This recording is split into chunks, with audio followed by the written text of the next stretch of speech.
Hello and welcome to the Booking Club Live. I'm Jack Aldane, the host and producer of the Booking Club podcast, and I'm delighted to be joined here for the first live event in person in the London studio, three-dimensional, with real people, to speak to my last guest on the podcast and my guest here today. He is the author of How to Love Animals in a Human-Shaped World, Henry Mance. Henry, lovely to see you again. Hi, Jack. Thanks for having me. How are you doing? Yeah, I'm good. It's nice to see, as you say, real people rather than fake people on screen. So this is good. Well, here we are at the tail end of summer 2021. And needless to say, it's been a bit of a crazy year, but I take it that you've been keeping well and everything's just been puttering along. Yeah, I think I've only had to self-isolate once in this last few months. So that's up there on my bonus card. But it's been good. I feel things getting back to normal and nice to talk to people about the book. And yeah, despite the lack of kind of vitamin D in the air, it's been all right, actually. Well, you described, I think, one of those stages of things getting back to normal, us meeting at Cricket in Soho, a wonderful Indian restaurant that I recommend to everyone here, where you spoke about kind of, that feeling of your main line into paradise being just that commute into work, where suddenly, the world just feels like a wondrous place where there's so many possibilities. And indeed, for me, who very rarely goes out to a restaurant for a vegan meal, it was a new experience and I really enjoyed it. But I enjoyed your book even more. This was a real eye-opener for me in ways that revealed an awful lot of fascination, opened new avenues of thought. It was full of beauty and it was full of ugliness too, and we can get into all of that. Because effectively, we're here to talk about how we can love animals better than we do. If I can just ask, who in the audience considers themselves an animal lover? If you could raise your hand. Me. And are you all, generally speaking... The rest of you can leave. If this is not for you. No. Are you all generally meat-free vegans? Yeah? One of them. Okay. So somebody seems to walk their talk at least. Because I would consider myself an animal lover, but like everyone else in the audience, I still consume meat and I still haven't been able to kick that, unfortunately, even since our last discussion. So you've got your work cut out for you there. There's a majority there that you might be able to swing. But then again, you didn't write this book to convince people to go vegan necessarily. Why? Could you remind the audience? Well, why did you write this book? Yeah, I hope the book is not just. Obviously, it's like a real talking point whether you eat meat or not, and I think it goes to so many cultural and psychological and arguably genetic questions. But the book is slightly born out not of that, but more out of parenthood and having young kids and sort of seeing the world through their eyes and seeing what we're surrounding them with, which in my case, I think in lots of people's cases is lots of animal cartoons, animal storybooks, animal teddies, and kind of thinking, oh, hold on, is this a moment? Okay, I'm knackered because I'm a new parent, but also is this a moment for reflection about thinking about whether my life aligns with the values that I have? And also, obviously what world my kids will have. And just before I came out here today, actually, I was having a chat with my my older daughter, and I just said, there aren't as many lions in the world now as there were when I was a kid, and sort of that kind of discussion, which she's now old enough to have, and so it kind of has all of these questions. But I felt certainly that she was what I was surrounding my kids with was this vision that we cared about animals, that they had a very high status in our society, and that they should love these animals. And yet I knew the reality was something different in terms of factory farming, extinction, and just a kind of expansion of our own society to the extent of others. So I kind of went through this journey about thinking about, well, what could be an ethic that you could pass on to your kids? What could be a way of thinking about other animals that would actually add up into a coherent ethic? Because I think, as we'll come on to, there are some things which we perhaps do, some instances in which we perhaps do too much for animals. If you think about some of the things that people do for their dogs and cats, it's incredible. And there are other instances in which, we are neglectful and the rules aren't in place, and we sort of sweep it to the back of our mind and just hope it will be okay. And I remember when I was a kid, I remember thinking about elephants. Well, they can't really be in trouble because someone would have sorted it out. One of the grown-ups would have sorted it out. And I feel like we're really getting to a point with climate change and extinction where it would be nice if someone sorted it out. You talked about there the doing too much for animals, and I wasn't going to dive straight into current affairs this early on, but I wonder what your thoughts were about the evacuation of 100 dogs from Afghanistan. Farthing, who is, some of you may know, the former Royal Marine who set up the Nowzad animal shelter in that country, and managed to get those animals out.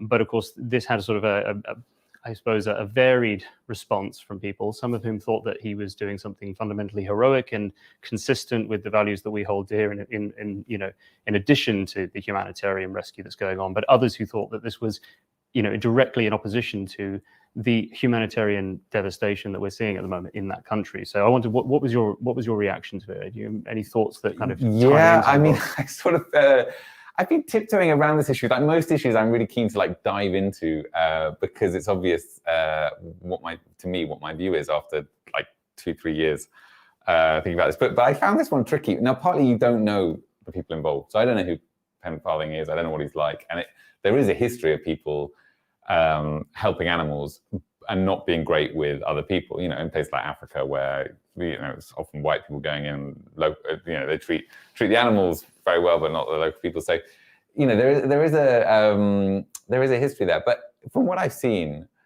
so the question that's been put down is, are you putting animal lives over human lives?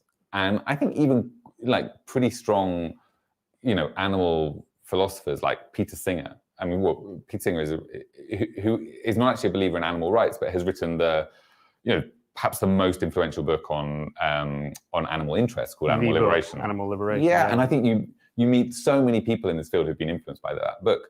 But what he's not arguing in that book is that an animal life is worth as much as a human life. He's just saying we should try and judge it on the same scale, and we shouldn't discriminate against animals just because they're not from our species. That we should, and that leads to some quite controversial views around, in cases in which. In some cases where he believes that an animal might have more moral worth than a human. For example, if a human is incapable of consciousness or feeling, or is in a coma, or that kind of condition. But I think fundamentally, I think a lot of us would have the view that one animal life is not worth as much as one human life, and like I'm not. I don't think I'm different from that. But I don't. From what I've read, I don't see really that there was a trade-off. I think, it was possible to get these animals out and get the humans that the British government was able to get out. And what it required was a bit of organisation, but there wasn't this direct trade-off. But I think what I would also say to people who think, oh, it's extraordinary that anyone could ever put an animal ahead of a human, is that, like, implicitly, we all do that all the time. I mean, how much do you spend on your pet versus how much do you spend on anti-malaria charities? I mean, like, most households in the UK have a pet, and I'm almost certain spend more on that pet than they do on life-saving treatment for children around the world. And so implicitly, we do have this idea of some animals are close to us. Now, I think the dogs in Afghanistan is interesting because those weren't our pets; they were someone else's rescue dogs. And the question is, well, it almost becomes like these are innocent dogs in a cruel world, and they must be protected. And it's almost like for some of their supporters that the dogs are worth more than humans. And the Afghans who may have been coming out were somewhere, I've done some sin, or might have been bad, or might be to blame for their own predicament. And that I find really difficult to get on board with. Yeah. But fundamentally, in Farthing's case, I don't think there was a trade-off. In our last conversation, you mentioned that loving animals better starts with treating them better, and that treating them better shouldn't derive from what we find interesting or cute or in any way like us, but rather just simply the fact that we share the same planet as them, right? But I wonder, we seem to be learning more and more about the beauty and complexity of animals and all sorts of things that reveal how sentient they are effectively, but we still can't bring ourselves to treat them with a form of respect, I suppose. And I wonder, what do you think it's going to take? I mean, or am I being too pessimistic? Do you see the situation getting better as time goes on, or do you think that we're kind of stuck in our habits around animals of perceiving them and consuming them and treating them? I think where it's getting better is that the standards on farms are certainly better than they were 50 years ago. I mean, in the UK and now around Europe, you're phasing out some of the crates that pigs were kept in, which are still very, very common. And for most pigs in the US, they're kept in a crate for most of their lives where they can't turn around in. And that kind of confinement system, and in the US, they're kept over swimming pools of their own excrement. I mean, that's horrific. These pigs are on some levels as intelligent as dogs. They would want to take their own decisions, and they're being kept in. It's called a crate, but I mean it's like metal bars down both sides and along the front. I mean that's not great. And these are animals who would like to root around in the mud, who might be curious, who would like to go in and out of woodland, just being kept in a completely different environment. In China, you're seeing the growth of sort of multi-floor pig farms. So pigs on top of pigs on top of pigs, and they're sort of biosecure, so you won't have the problems. But they're far worse than anything we have in this country. So I think in this country, the conditions on an individual farm are better than they were 50 years ago, or 20 years ago, or 10 years ago, and they will get better. The problem is that just the quantity of humans eating meat means that the quantity of animals being swept up into that system is far greater. And for wild animals, I think the position with deforestation and loss of wild spaces is really serious with climate change. So I think our compassion has had results, and it will continue to have results. And I think it's worth putting the effort in. And I believe that there will be tipping points. Like we're already seeing with oat milk and like Impossible Burgers, Beyond Burgers. Like I think the start of a technology which would be or products. I mean, oat milk isn't really a technology, but the start of products that will really change how we treat animals. But then you'll still have a lot of other problems around, like deforestation is going to be very difficult to tackle. Like how we help animals is something as simple as wildfires. I mean, there's no, we've got this much greater vulnerability to extreme weather events. I don't think we have any ethic of what we owe those wild animals. And it's possible the answer is nothing, but that's still quite a lot of animal suffering that will go on because of human-caused climate change. So the answer to your question is, like, you have to hope that you can make things better, and the evidence is that on individual issues you make things better, and activism has results, and there is a willing audience of people, and politicians do not stand up and say we want to hunt foxes, we want to not care about animals. I was reading about in Canada, the Conservative Party has gone up and said, we're against puppy mills, we want restrictions on animal testing, etc. But yeah, you also can't be so optimistic that you think that everything is going to be solved within a few years, because then you'll get disillusioned when that doesn't happen. I mean, like, vegetarianism is roughly where it was 200 years ago. I mean, the hope is that over the last 5 years, there might have been an uptick, but we're starting from a very low base, and it is a hope rather than an expectation that keeps you working. But I also, one of the other great things Peter Singer says is that people say to him, and certainly you say to him, why are you working for animals rather than humans? And he said, well, there's no contradiction between the two. I mean, like, you can do things for animals and also build out other things in your society and do other things that are worthwhile. So if you care strongly about animals, or care a little bit about animals, you have to put all your eggs in this one basket. I mean, like, changing what you order in a restaurant is perfectly simple. It doesn't involve a huge commitment, and then you've made a difference, hopefully. But it's not like it's exacted some huge price, which means that if progress doesn't arrive tomorrow, it'll be immensely sad. Well, let's go back to that word just for a moment, respect. And respect as a sort of prerequisite for love. I mean, is this what you mean really when you say loving animals? Is it just a more of a fundamental respect, or do you think that there's something that we can attain that goes beyond respect and actually kind of touches on some of the precepts of love? I mean, a book called How to Respect Animals in a Human-Shaped World doesn't quite have as compelling and emotive a sound to it. It might not have the double entendre that this one has, but right. it might be better. No, I think, look, the book is called How to Love Animals because people describe themselves as animal lovers. It's playing with that idea of, like, I used to read it. I write a lot of interviews, and so I read a lot of interviews, and because you're always wondering what's a good question, so you're always reading other people's interviews. And people would often say, like, unprompted or prompted, I love animals, and sometimes it would just be that general, I love animals. And other times it would be, I love dogs, I love cats, Beyonce loves whales. And like all these things, but even Tucker Carlson, when he had a Fox News host, when he had a vegan activist on his program said, you know, I love animals, and I think loads of things we do with animals are wrong. And so I think what I wanted to play with was that verbal tick and that idea that we define ourselves as animal lovers.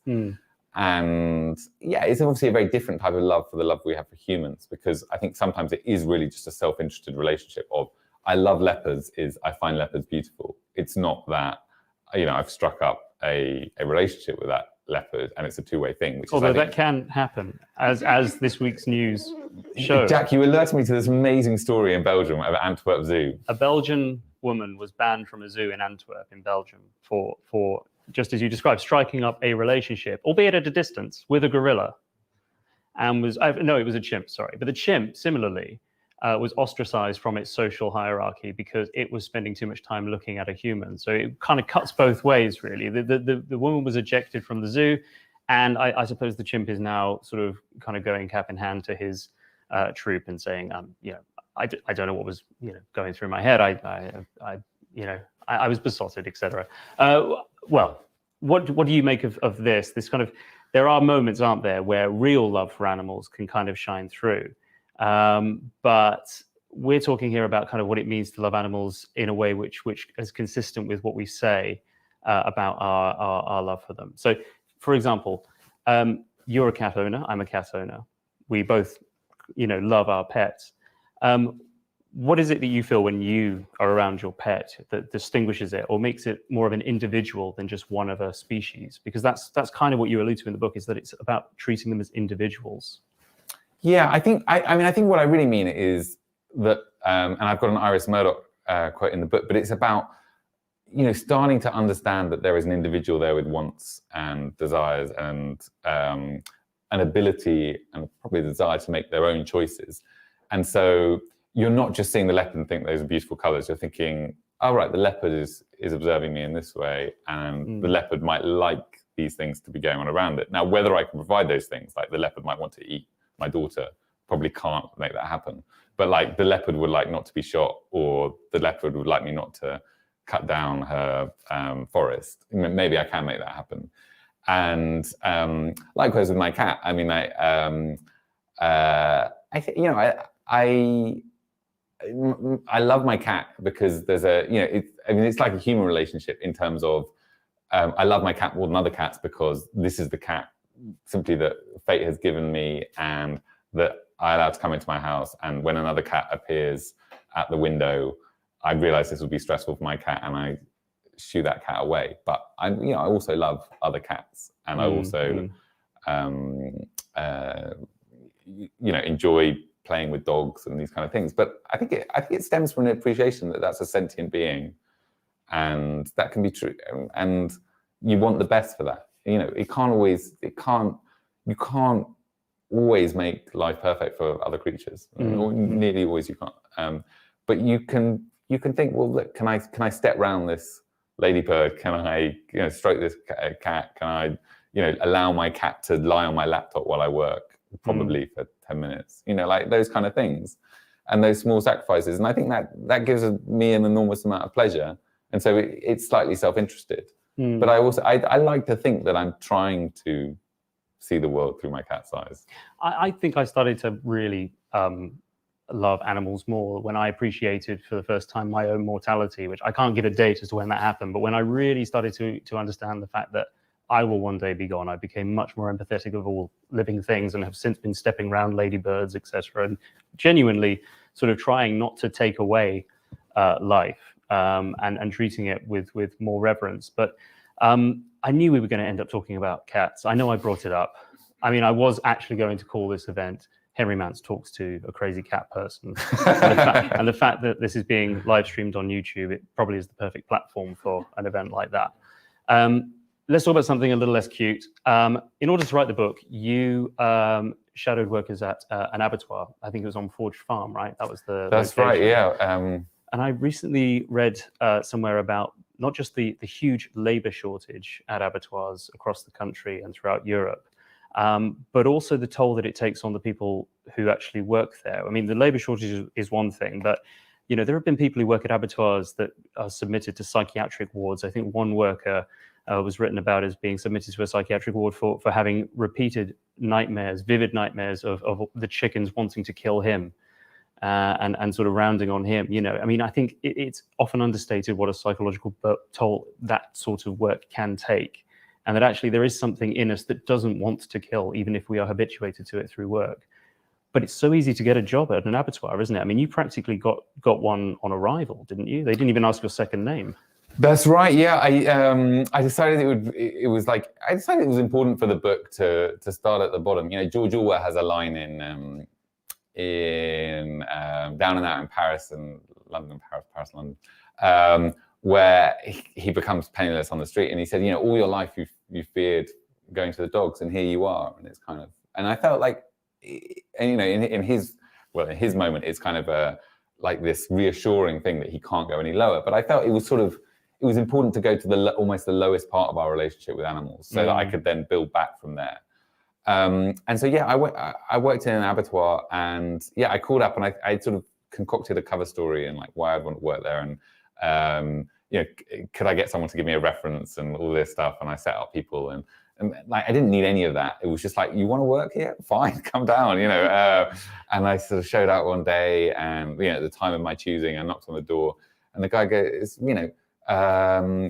look, you're going to have to try it, and so I did go and try it, and he just shoved me on the production line, and like obviously, like my immediate thought was, I don't want my fingers to be chopped off, and so like then it really focuses you, but I think it obviously taught me things about animals, but I think there are just dangers on that production line. So for workers, and you're not really in control of that production line. So the animals are coming through. You're having to perform some kind of procedure depending on where you are on the line.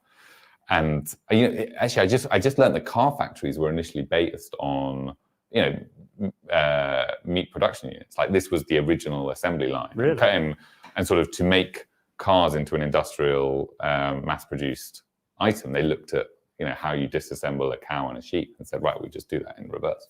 So this is like the original production line, and you're doing your job, and you can't really stop the line. I was never told how you might do it, and so it's dangerous, and people work on it for hours without a break. In the US, there are reports of people wearing nappies because they can't go to the toilet. And you particularly have it's the lowest level, and so you have in many cases voiceless workers here. Most, I think 60-70% of the workers have been EU nationals, and which is part of the reason there's a labour shortage now. I would have thought that a lot of people I would have thought that nearly everybody worked on that production line and that at the abattoir, they weren't vegetarians. It doesn't necessarily shock you. There's a thought process you have to go on through afterwards. And I also think that when you're there, there's a circularity of someone wants to buy lamb or sheep meat, mutton, and someone wants to buy pork, and therefore someone's got to produce it. And why shouldn't that person be me? And I think there is an honesty in that of like, it's much more honest than the shopper who says, I want to eat pork, but I don't want to know how it's produced. Or actually, and what we've had over the last few decades in this country is like people eating less red meat, which is more obviously meat, and more chicken breasts, which we know are from chickens, but don't look anything like meat. And they're sort of, as close as you can get almost to tofu in terms of how animal-like they look. So that kind of, I'm much closer to those who really go and do the job than those who kind of disassociate themselves and say, oh, it's nothing to do with me, the killing. So you evidently didn't go into this abattoir with a pen and pad. You just knew that everything you were going to see would stay with you. Presumably, there wasn't any details you had to. Really... Yeah, I bought a pen and pad a pen and paper on the way back from the abattoir to the train station. I remember on the first day. Have you kept that pad? I bet it's in the right state. I mean, yeah, I definitely did a sort of fumigation because the smell is something crazy. I was going to ask you about that. Can you divulge? I mean, everyone's currently enjoying vegan ice creams or trying to digest them. Yeah, just think of that smell and then like nothing like that smell is like. But like, no, I mean, it's sort of almost comic, but like sweeping up the bits of animal that were not required, and so like the bits that have just fallen out, and just it's like, and then you're sort of told, right, take out this this trolley of stuff and throw it in this big bin. And that really was like, I mean, it was like, you know, the air was thick with something, and it was like you were sort of crawling through it to throw this in. And then there was a moment when I was tipping in this bucket where I thought I might go in, and I was like, this is not happening to me. Like, whatever else happens, I'm not going in that bucket. I'll lose a finger, but I'm not going in there.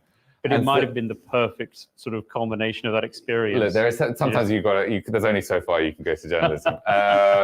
But I mean, I sort of, I've read stories, and I think some people do obviously really struggle with this moment of death. Some farmers really struggle with that moment of death and saying goodbye to their animals, and others don't. And you know, it may be some genetic question that we work out. But I just think the premise for it all being okay is that it's necessary, and it just isn't necessary. We can eat differently, and we could, like, even if you want to eat some meat, we don't have to eat the quantity of meat we eat today. I mean, I was reading today about Berlin student canteens taking meat off the menu, and that's simple, like something, you know, just fewer options, or just having more meat-free days.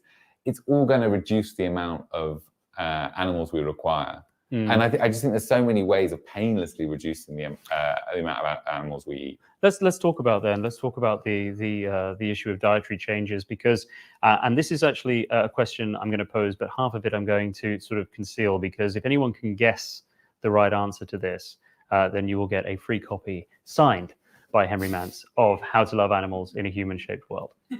And that question really starts like this. Okay, so a kilo of cheese uses about 21 kilos of carbon dioxide, which is equivalent, according to the book, to driving a new car about 100 kilometers. Can anybody get closest to how many tons of cheese they think we eat in the UK per year? Guesses? Anybody? Can you guess? No, actually, no. Actually, you can't. You don't count. You can't get a free copy. I don't want a signed copy. No, I do. 7,000? Higher. 30? Million? I think over a mil. Over a mil? Okay.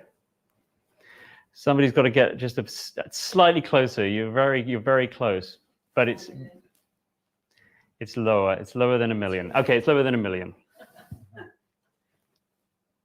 800. 800 tons. Conservative guess. No. Okay. I think you were closest, my man, at a million. It's actually just under 500,000. It's 330,000. So imagine 330,000 tons of cheese per year. How much in terms of carbon dioxide is that producing? An incredible amount. Well done. So moving on then to going vegan. The experience you described in our last conversation was one of sudden realization that you wanted to cook a meal, but you didn't have anything to cook with, because you just turned vegan on a snap decision, and you didn't have the provisions. So I've been there, because believe it or not, I've tried to go vegan. I've gone through phases. But the real challenge was that your wife actually said she'd divorce you if you ever went vegan, and yeah, that hasn't happened. That hasn't happened. But have you converted her, is the question. No, I mean, I do most of the cooking, so she enjoys that. But yeah, I would say it is really like learning to cook again. I mean, it's really like if you think, I mean, going vegetarian is quite easy, I found, and especially if you warm up for it by just sort of cutting down various meat. But like cheese is a very good substitute for meat, and like, you know, you can still go out and have very good pizzas and all this stuff. Yeah, hugely unsustainable. So I guess, you know, do you think that vegetarians may kid themselves if they think, well, I cut out meat? Yeah, I mean, I was a vegetarian for a while, but it doesn't really make sense. Like, I mean, like, say you do it on environmental grounds of, beef in particular is a very inefficient meat to produce in terms of methane emissions, carbon dioxide emissions, and the land it requires. Well, like, cheese is pretty bad. I mean, cheese is a lot worse than chicken. So that's a problem there. And of course, if you're vegetarian for welfare grounds, well, look, dairy cows are still cows in farms, and they're, you know, actually the separation of a dairy calf from a dairy cow is in many ways worse than something that would happen in a beef herd. And it also has relied on on really this very intensive breeding, which makes dairy cows into these kind of, swollen milk bags, and on, often on unstable legs, I think, as I quote someone as saying, but, having to put in huge amounts of energy to produce milk, which, genetics has given them this ability to produce it for their own offspring. And of course, we're coming in and intercepting that. So I think dairy cows, I think it's commonly accepted, may have worse lives than beef cows. And yet we see them as the clean option because, milk and cheese aren't red in the way that steak is red. So anyway, becoming vegan. Yeah, becoming vegan. I think you've got to slightly, I think where there are direct substitutes, you look for direct substitutes. So like oat milk in a flat white, slightly putting myself in a social box there, but like oat milk in a flat white, I think it's like fine, or like you find another milk that's great for you, but like there is that alternative. I think like burgers, you have something very close to a beef burger, whether it's Beyond Burger, Impossible Burger, like a Linda McCartney burger, whatever. I think like that's really close. And anyway, what you're tasting is the ketchup half the time. So that's fine. But then you do have problems like a pizza. It's hard to find a great vegan pizza, a great vegan cheese. And I think that's where you learn actually to change a bit what your cooking is. So you move more towards Indian cooking, which doesn't use so much dairy. Peanut butter is great. I think it has some of the flavors that people would otherwise get from cheese, or some of the sort of the satisfying nourishment. And then last night I made a beetroot and yogurt soup of Claudia Roden's, and I made it with oat yogurt, and it was nice, even though it was a beetroot and yogurt soup. It doesn't sound delicious, but soup. I don't even like beetroot, but the soup was nice with oat yogurt in. So I think it really is very possible, and I think the difficulty is that we learn taste very young as children, and that really embeds very strongly. And we, I think, if we just gave our kids a more diverse diet and made, I think parents are a little bit too shy about saying to their kids, or about just giving their kids a less meaty diet. They think that kids need loads of protein when most kids get more than enough protein. Reinventing your pantry and starting over in terms of a new diet is obviously very challenging. You may want to swap notes with our vegan in the audience here about beetroot and yogurt soups. What other dishes do you make? I'm genuinely interested. So your life hacks as a vegan, the things that you eat to get around certain problems, whether they be of temptation or just logistics, and then the things, your go-to dishes when you're cooking. Look, temptation ends when you write a book about veganism, because then you're boxed in. I really feel like on the straight and narrow now. I think you need a variety in your cooking. So I have I get a veg box, and that gives you, in theory, seasonal veg, but it sort of it ensures there's some kind of change. And I think regardless of whether you give up meat or not, that's quite a good thing to do. Otherwise, you're going through recipes for asparagus in October and buying asparagus from Peru, which has its own environmental cost. But I think like getting sustainable a seasonal veg is a really great start, whatever your diet. And yeah, I mean, great meals would be like a vegan chili, I think, with cocoa to give some of the flavor there. I think that's great. I get lots of things, lots of kind of curry style things. Miso aubergine. I mean, I think nice. Fermented foods are, again, whether you're vegan or not, are very fashionable. So I would recommend, kimchi. Is kimchi vegan? Kimchi, it's just fermented cabbage. Bacteria. Whirling around in the kimchi.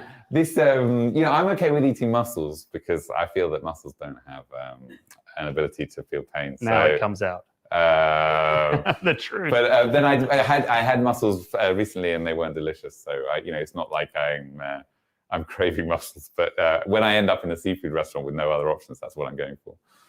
Excellent. All right. So I suppose, one of the other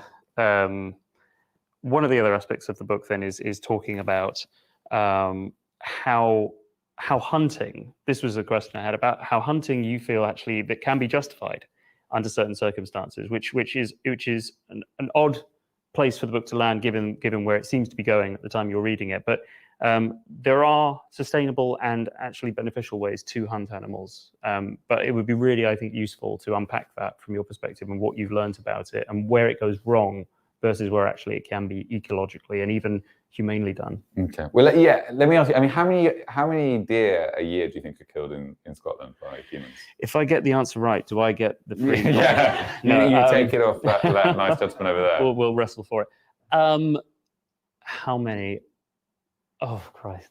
Is it something like, I don't know, 10,000? Yeah, not bad actually, but it's 120,000. Okay, that was pretty far off. I mean, deer don't have natural predators in Scotland or in the rest of the UK because we, wipe them out. So it's really left to us to control those numbers. And otherwise, part of the reason why there are bare hillsides in Scotland is because there are too many deer, and too many is obviously a subjective judgment about what the ecosystem can handle.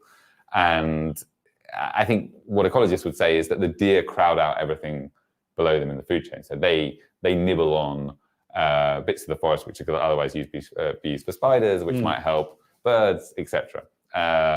So I think anyone looking at the bare hillsides of Scotland would say that's not a balanced ecosystem. I'd say there is an ecological reason for killing deer. And actually killing deer is, for me, quite an easy one because done right, it's painless. Done right, it's really, it's a bullet straight through the heart, hopefully. And now it becomes complex when you say, well, look, what about if an alien species arrived and decided that, the most numerous mammal species, or one of the most numerous mammal species, which is taking up the most resources, needs to be culled, and that would be us. But fine, until that happens, let's not worry about that.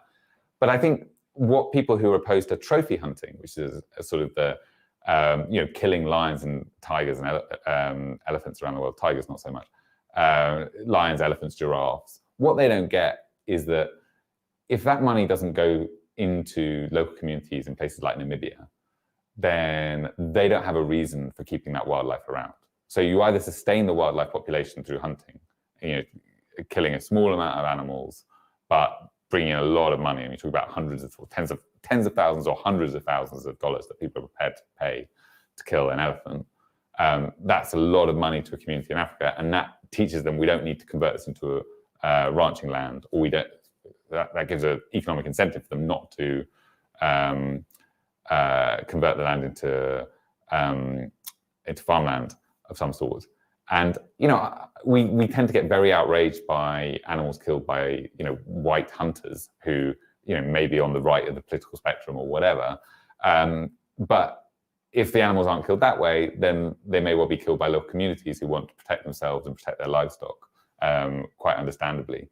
So yeah, I believe that both the sort of culling that we have here, and the trophy hunting, which gets a very bad press in Africa, can be justified. Now, there are clearly examples of animals suffering very slow deaths at the hand of hunters who simply don't care about their well-being, and of hunting being done unsustainably. I mean, there are certainly species that should not be hunted. A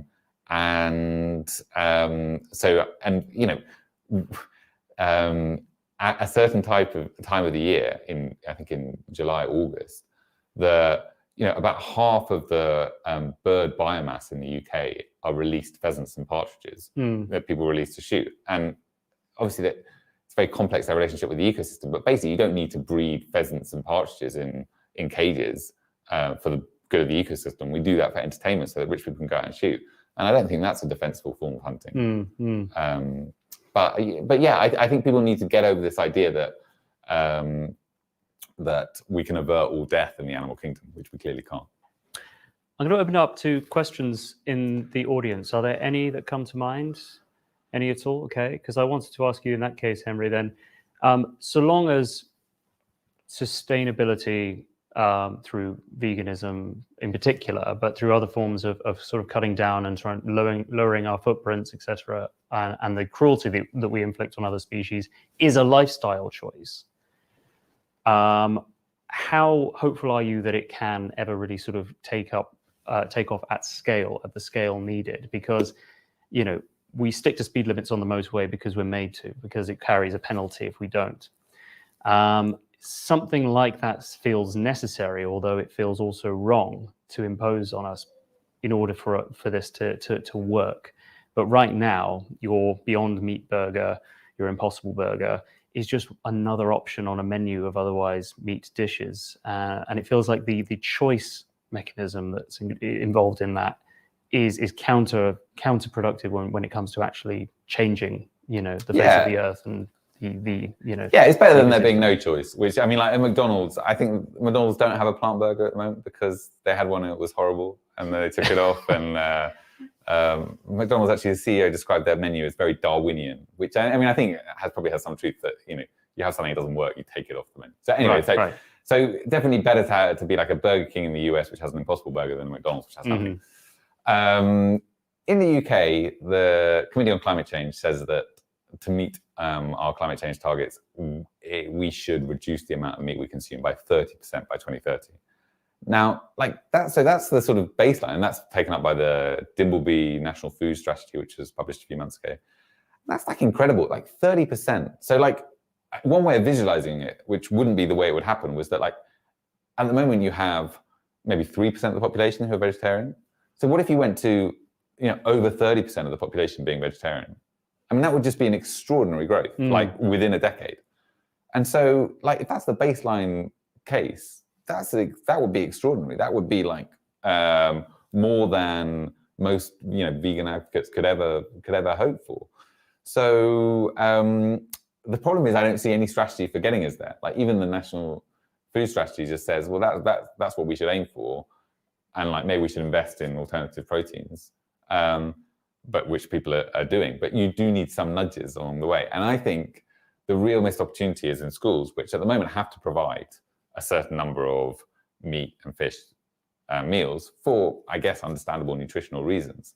But like, if you're going to tell your kids, by the way, you're going to have to eat differently, the time to tell them that is not when they're 18 and have formed all their eating habits. It's when they're 2 and 3 and they're just getting to know tastes. And you say, well, look, maybe we can eat meat occasionally, but just on pure climate reasons, you can't eat as much meat as we've been accustomed to eat. So I sort of think, like, rhetorically, a lot of organizations get how drastic the change has to be. It hasn't quite followed through, and anyone who's proposed a meat tax has been kind of shot down very quickly.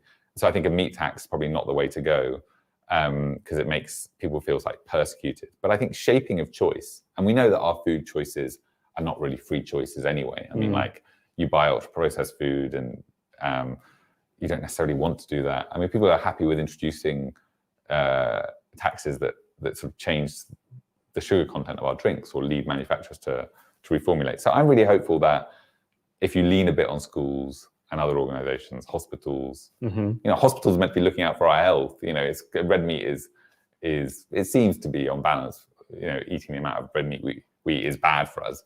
So yeah, I'm hopeful that there can be nudges and changes. And like, what I think is when you used to go into, I don't know whether it's still the case, but when you go into an Indian restaurant and there was always like one fish and chips option for your like uncle who could not handle the idea of eating Indian food.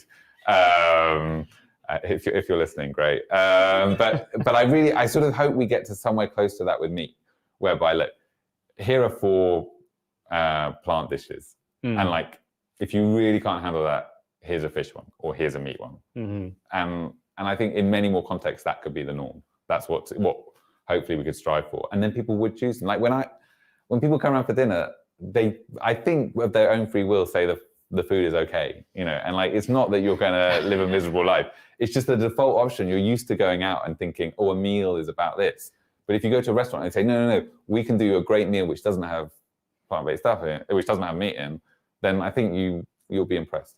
Food has such an emotional hold on us. It contains so many memories, doesn't it, of growing up a childhood. We have a question at the back. Sorry, the microphone's coming to you.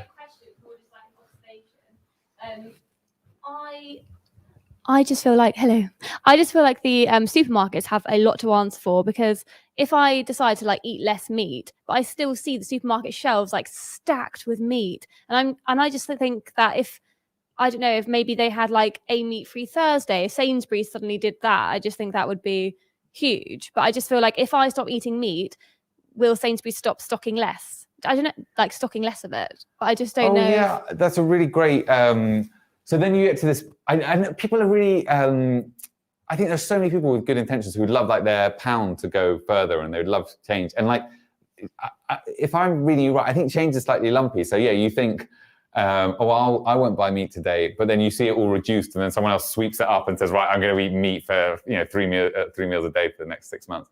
Like then you get a bit disappointed. But I think on this, there's like really positive signs that supermarkets are giving over more space to alternative meat, milks, and alternative proteins in general.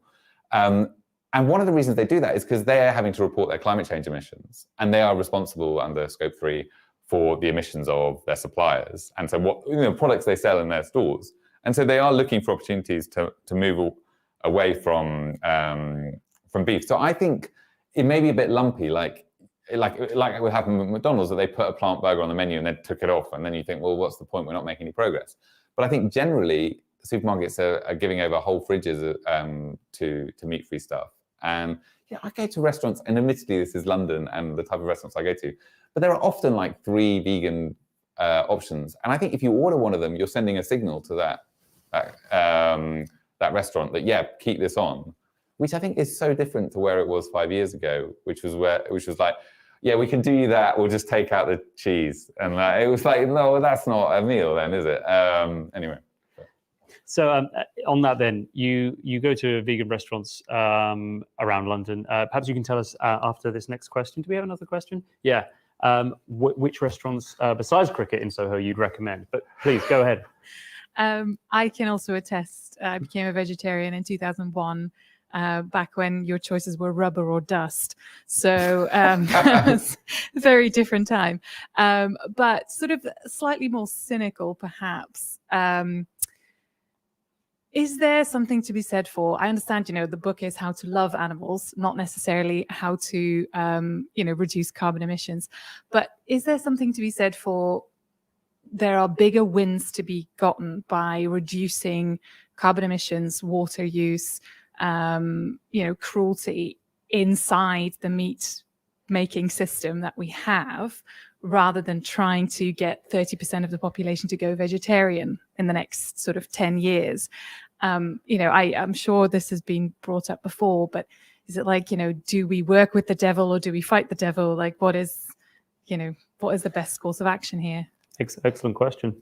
Yeah, it's a really good question and really interesting. And like, basically, I think one of the difficulties that we have, like approaching this, so my book is trying to say, love wild animals and also love domesticated animals. And I think the problem is that there's a trade-off, this type of farming that we have in Western countries, that either you go for better welfare methods, free range, grass-fed, or you go for lower footprint methods. And to me, it's not clear that you can do both. In fact, it's often very, very obvious that you can't. So like chicken is a very efficient meat in terms of land use, in terms of carbon emissions. But we know that the welfare of chickens is terrible, that they're not meant to be this shape. They're not meant to grow this quickly. They're not meant to, get to a size where their legs break and they have to be picked up the floor. And, their last couple of days maybe with no oversight and incredible pain and all that sort of grim stuff, which I try to deal with very quickly in the book because people don't want to think about it. But so yeah, that's your low carbon meat, but it's your terrible welfare meat. And meanwhile, like grass-fed or pasture-fed or beef, whatever you want to call it, free range, that's great for the cow. And if I could be any animal, I'd like to be like a really any farmed animal. I think a nice beef herd somewhere in like East Anglia would be ideal. But the carbon associated with it and the land footprint is huge, and also you're likely to have less meat on each animal, so you're going to need more animals, more methane. And so I think there's a real, I think people love animals in the sense that they have an environmental conscience and they also have a welfare conscience. And I just don't see how the meat industry can marry those two. And I think I would prioritize the welfare improvement in the short term, and like to get to, because at least there's a consciousness, I think, around, right, you know, we're going to produce chicken, but we're going to produce chickens that come from, well, that are bred to grow slightly more slowly, so their health outcomes are a little bit better. And I think that sort of raises the level of debate. But then ultimately, we do need to just shrink down the amount we eat. And I think, yeah, I think it's not going to come by 30% of the population going vegetarian. But if everybody sort of salami sliced a bit of their, to use the wrong metaphor, but a bit of their consumption. But yeah, I think in other places in the world, there are ways of having better welfare and lower footprint by introducing better breeds, better feeds, etc. But just as it happens, we've come to a point where there's a trade-off, and I don't see how we rectify it. So a vegan restaurant that you'd recommend in London, and then I've got one more question for you, which in just in the same vein as the theme that it's the question pertains to, goes in a circle. But that was an odd little clue as to the last question I was going to ask. Sorry. So a vegan restaurant that you would. You know what? I don't go to huge numbers of vegan restaurants. I go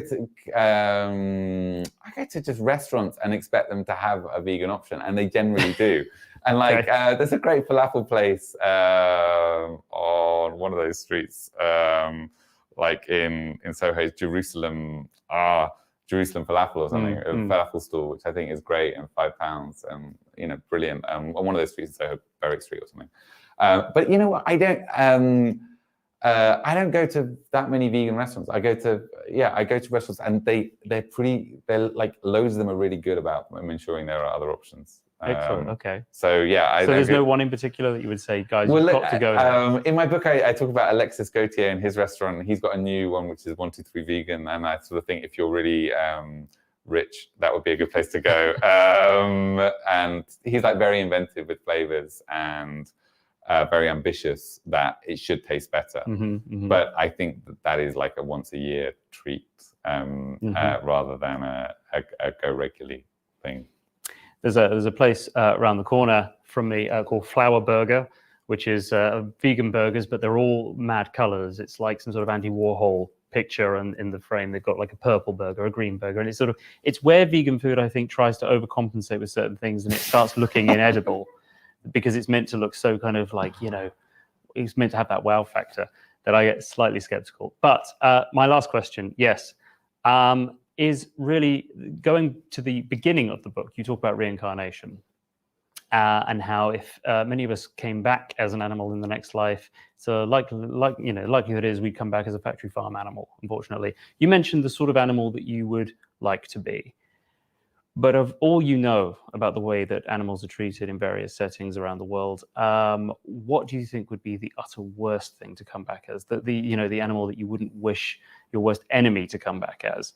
The animal that perhaps, you know, is perhaps, you know, the worst treated and lives the worst sort of life. These are like just went on a cheery note. Massive philosophical questions. Yeah, I mean, and some of them I dodged deliberately in the book. So like, in some ways, the animal you want to be is a Greenland shark. Who might live several centuries. You know, they found one which is like, you know, nearly 4 centuries old. And so, like, on the other hand, I don't really like swimming in the ocean for that long, so it probably wouldn't be for me. But like, yeah, it's this question of what the animal's experiences are, and it is in fact the worst animal to be, you know, one that just dies very quickly. You know, because you may not, even if you don't feel pain, your life's been very short, so your kind of happiness is very short. And in that, I mean, yeah, factory farm chicken, which lives, you know, maybe 6 weeks, which is just a little bit longer than a housefly. You know, that's not a great life. And I think I would, I think if I were a pig kept alive for a series of years, like regularly impregnated, but not allowed to move around, that's got to be an idea of hell, hasn't it? I mean, unfortunately, to be a bit grim. But then, you know, I think we just don't know enough about the happiness of some wild animals. You know, like, is it stressful to be a prey animal in a jungle? This is like a sort of a new frontier of research. We don't really know. I think there are some signs that their kind of evolution may have given them a few cards in their favor. Yes. But like deer seem to be less stressed by their natural predators being around than they are by humans being around. So there may be some sort of adjustment that's gone over time. Yeah, that's right. The natural suffering of animals getting by in an ecosystem versus the confusion and fear and lack of understanding that we put them through when they suffer at our hands, I think is the thing that I find to be most difficult to process. Listen, we've ended on a slightly grim note, although let's just say it's great to be humans. Like humans, it is an amazing species, and we are amazing, and like we're very lucky to be in this position, and that's why I think like we should expand our vision of progress so that it takes in other species. Absolutely. Well, can't recommend the book highly enough. I said this on the last episode, but I'll say it again. To the lucky person who gets this book, read it. It may well change your life forever. It hasn't. The thing is, I think it hasn't yet completely sunk in for me. Although last night I dreamt that my cat got run over by a car. And the anger and the sadness followed me into today, so that I was sat at my desk feeling actually quite depressed and lachrymose and angry for reasons I couldn't quite understand, until I realized it was probably because I was going to have this interview with you talking about how to love animals, and the fact that I love my cat, and the fact that I think it's starting to work on me, everything that I've read here. So thank you very much, Henry, for writing this book. It's fantastic. And thank you for joining us for the first Booking Club live event. Thank you all. Thank you. Thank you.